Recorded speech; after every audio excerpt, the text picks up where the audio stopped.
radar is indicating an area of thunderstorms about 8 miles wide, extending from the Wyoming line northeast of Red Feather southward to just west of Loveland. Hail has been reported near Virginia Dale with the storm. Larger hail is detected by radar west of Fort Collins. In the foothills areas and urban corridor, expect locally heavy rainfall rates in excess of an inch per hour, hail and strong wind gusts as the storms move eastward during the next hour. More information as conditions warrant.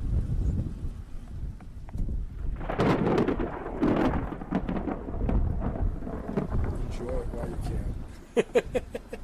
No, seriously, I mean, I think it's one of the most awesome powers that we see every day, even on a clear day, there's power there.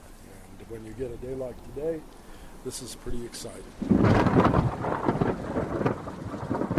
In terms of frequency of thunderstorms, we're right up there now. There's a small area around Lakeland, Florida that averages 100, but we average about 60 days a year in the foothills along the urban corridor.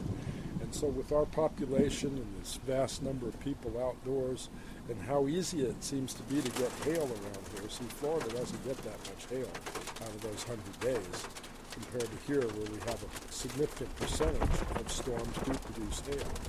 And so there's a lot of danger there. People used to think, well, hail's not a big deal and it's not going to hurt anybody. It could level a wheat field or bang up the roof. Well, in 1979, we had a hailstorm here in Fort Collins that killed a baby and injured 25 people. For difficulty and for the number of storms, I put it up in the top 5 probably in the last 35 years, but that's a very subjective rating.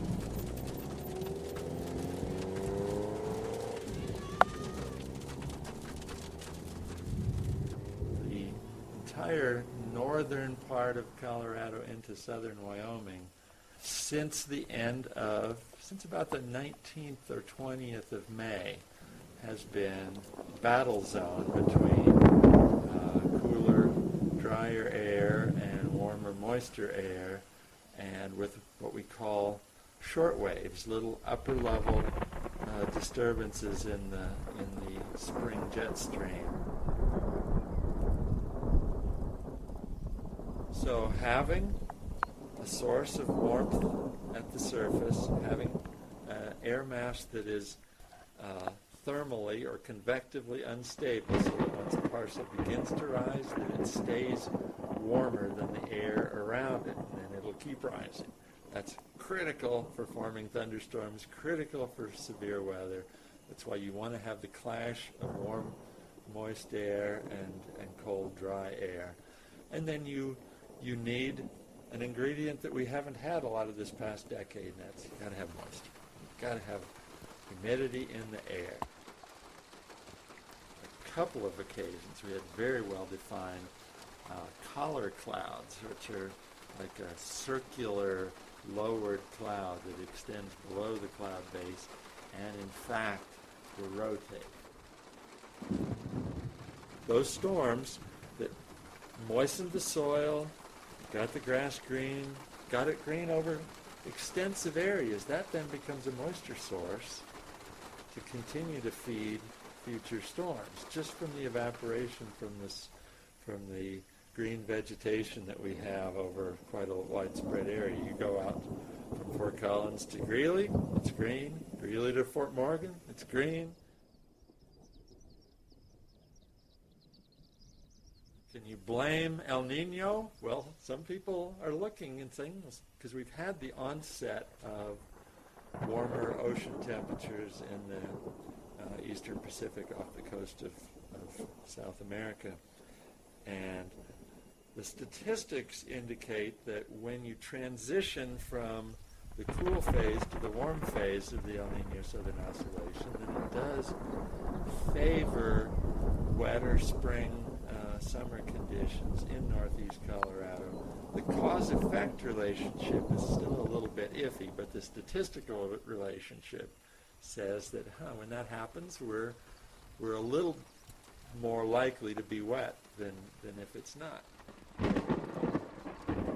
But sometimes weather patterns are just sort of random. And and you can't always necessarily explain or predict. I don't believe anyone was confidently predicting 2 months of wet, cool weather at a time of year that we often have episodes of severe, stormy, wet weather and transition to hot, dry weather. It's been refreshing to not have blistering heat, to have the soft, moist, fragrant air, because I think you've noticed that when the air is moist, when we've had a lot of rain, the air just carries more fragrances easily, or at least our noses are more sensitive. I don't know exactly why, but we've had such good smells. So, but the one thing I've learned is anytime you have wet weather like this, it will end. And sometimes it surprisingly soon reverts to drought conditions.